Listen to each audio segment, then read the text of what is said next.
Hello everyone, আসসালামু আলাইকুম। Welcome to my channel Sumai's kitchen. আশা করছি আপনারা সবাই অনেক ভালো আছেন। আপনি কি ভাত রান্না করার পর ভাতের মারটা ফেলে দিচ্ছেন? তাহলে আজকে থেকে ভাতের মারটা ফেলে না দিয়ে এরকম চমৎকার একটা টক ডাল আপনি রান্না করে নিতে পারেন।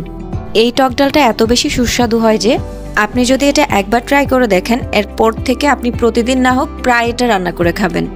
আমি অনেককেই দেখেছি, অনেক এলাকার মানুষই কিন্তু এই টক ডালটা চেনেই না, তবে আমাদের এলাকায় কিন্তু এটা খুবই ফেমাস। তাই কথা না বাড়িয়ে চলুন তাহলে রেসিপিটা দেখে নেওয়া যাক। প্রথমে আমি একটা বড় কড়াই নিয়ে নিয়েছি, এর মধ্যে দিয়ে দিচ্ছি সামান্য একটু তেল। টক ডালটা কিন্তু অল্প পরিমাণ তেলের মধ্যেই রান্না করা হয়ে যায়, এটা হচ্ছে আরও একটা প্লাস পয়েন্ট। তেলটা সামান্য একটু গরম করে নিব, আর এরপরে আমি দিয়ে দিচ্ছি 1 চা চামচ পরিমাণ পেঁয়াজ বাটা, আর সাথে দিয়ে দিচ্ছি রসুন বাটা 1 চা চামচ পরিমাণ। এই মশলাগুলোকে আমি 1 মিনিট মতো একটু তেলের মধ্যে নেড়ে চেড়ে নেব, এতে করে পেঁয়াজ বাটার যে একটা স্ট্রং কাঁচা স্মেল আছে সেটা চলে যাবে। আর শুরুতেই বলে দিচ্ছি, আপনারা কিন্তু এই রান্নাটা একটা বড় পাত্রে করবেন। এরপরে আমি দিয়ে দিব সামান্য একটু পানি, যাতে করে মশলাটা পুড়ে না যায়। পানি দেওয়ার পরে এখানে আমি দিয়ে দিব কিছুটা হলুদ, 1/2 চা চামচ পরিমাণ হলুদ দিয়ে দিয়েছি, একটু নেড়ে মিশিয়ে নিচ্ছি। এরপরে মরিচের গুঁড়াও আমি দিচ্ছি 1/2 চা চামচ পরিমাণ। যেহেতু আমি টক ডাল রান্না করছি, সেক্ষেত্রে কিন্তু মরিচের গুঁড়ার পরিমাণটা এর থেকে বেশি প্রয়োজন নেই। পরবর্তীতে এখানে আমি কাঁচামরিচ ব্যবহার করব। মশলাটা একটু কষে আসার পরে এখানে আমি দিয়ে দিব মাছ। মিডিয়াম সাইজের 2টা শিং মাছ আমি হালকা করে তেলে ভেজে নিয়েছিলাম, আর এরপরে কাঁটাগুলোকে ছাড়িয়ে নিয়ে এর মধ্যে দিয়ে দিয়েছি। আপনারা কিন্তু চাইলে যে কোনো মাছ দিয়েই টক ডাল রান্না করতে পারবেন, তবে টক ডাল রান্না করার ক্ষেত্রে অবশ্যই টাটকা মাছটা ব্যবহার করবেন, তাহলে আপনি এটার অরিজিনাল টেস্টটা পাবেন। আর চেষ্টা করবেন বড় মাছ দিয়ে রান্না করার। এবার আমি একটা টমেটো ব্লেন্ড করে নিয়ে এর মধ্যে দিয়ে দিয়েছি। আপনারা খেয়াল করলে দেখে থাকবেন, এখানে কিন্তু আমি যতগুলো মশলা ব্যবহার করেছি সবগুলোই বাটা মশলা। ইভেন পেঁয়াজ রসুনও কিন্তু আমি কুচি করে দেইনি। যেহেতু টক ডালটা শুধুমাত্র পানি আর ভাতের মার দিয়ে রান্না করা হয়, সেক্ষেত্রে একটা সুন্দর থিকনেস আনার জন্য কিন্তু আপনারা এই মশলাগুলো বাটাই ব্যবহার করবেন।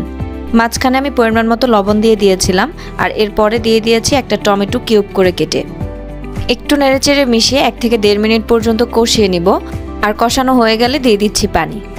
এখানে আমি গরম পানি ব্যবহার করেছি, তবে চাইলে কিন্তু ঠান্ডা পানি দিয়েও এটা রান্না করা যায়। এখানে আমি 1.5 লিটারের থেকেও কিছুটা বেশি পানি ব্যবহার করেছি। তারপরে এই ডালের মধ্যে টক একটা স্বাদ ক্রিয়েট করার জন্য আমি দিয়ে দিচ্ছি কাঁচা আম। বড় সাইজের একটা আমের অর্ধেকটা পরিমাণ এখানে আমি দিয়ে দিয়েছি কেটে। কেউ যদি এর থেকে বেশি টক খেতে পছন্দ করেন, সেক্ষেত্রে কিন্তু সামান্য পরিমাণ তেঁতুল গলিয়েও আপনারা এখানে ব্যবহার করতে পারেন। এ পর্যায়ে সুন্দর করে বলক আসা পর্যন্ত অপেক্ষা করতে হবে। দেখুন সুন্দর বলক চলে এসেছে। এবারে আমি দিয়ে দিচ্ছি ভাতের মার। 1 মগ পরিমাণ ভাতের মার এখানে আমি দিয়ে দিয়েছি। যদি ভাতের মারটা গরম হয় সেক্ষেত্রে কিন্তু আরও ভালো হয়। ভাতের মারটা দেওয়ার পরে ভালো করে বলক আসা পর্যন্ত আমরা জাল করে নিব, আর এরপরে অবশ্যই একবার চেক করে নেবেন যে লবণ টক সবকিছু ঠিক আছে কিনা। যদি কিছু অ্যাড করার প্রয়োজন মনে হয়, সেক্ষেত্রে এই পর্যায়ে আপনারা অ্যাড করে নিতে পারেন। আমার রান্নাটা কিন্তু অলমোস্ট শেষের দিকে। এ পর্যায়ে এসে আমি 10 থেকে 12টা আস্ত কাঁচামরিচ দিয়ে দিয়েছি। আর দেখুন আমার কিন্তু এর মধ্যে খুব ভালো করে বলক চলে এসেছিল, আর পরিমাণটাও অনেকখানি কমে গিয়েছে, সেটা আপনারা দেখেই বুঝতে পারছেন। আমি এখানে কিছুটা ধনেপাতাও অ্যাড করে নিয়েছি। এগুলো অ্যাড করা হয়ে গেলে আমি আরও 4 থেকে 5 মিনিট পর্যন্ত মিডিয়াম টু হাই হিটে এটাকে জাল করে নিব। আর এর মধ্যে ব্যবহার করা আমটাও কিন্তু পারফেক্টলি সেদ্ধ হয়ে গেছে। আমার রান্নাটা কিন্তু এই অবস্থায় হয়ে গেছে। এবার আমি চুলা বন্ধ করে এটা উঠিয়ে নিচ্ছি। দেখতেই পাচ্ছেন আমার টক ডালটা কিন্তু একদম রেডি। আমি একটা বাটিতে সার্ভ করে নিয়েছি। দেখতে কতটা লোভনীয় লাগছে সেটা তো আপনারা দেখতেই পাচ্ছেন। গরম গরম ভাতের সাথে এই টক ডালটা খেতে একদমই অমায়িক লাগে। যারা এই টক ডাল অলরেডি ট্রাই করে ফেলেছেন তারা তো এটার টেস্ট অবশ্যই জানেন, আর যারা এখনও পর্যন্ত এটা ট্রাই করেননি তারা অবশ্যই এই রেসিপি দেখে একবার ট্রাই করে দেখবেন।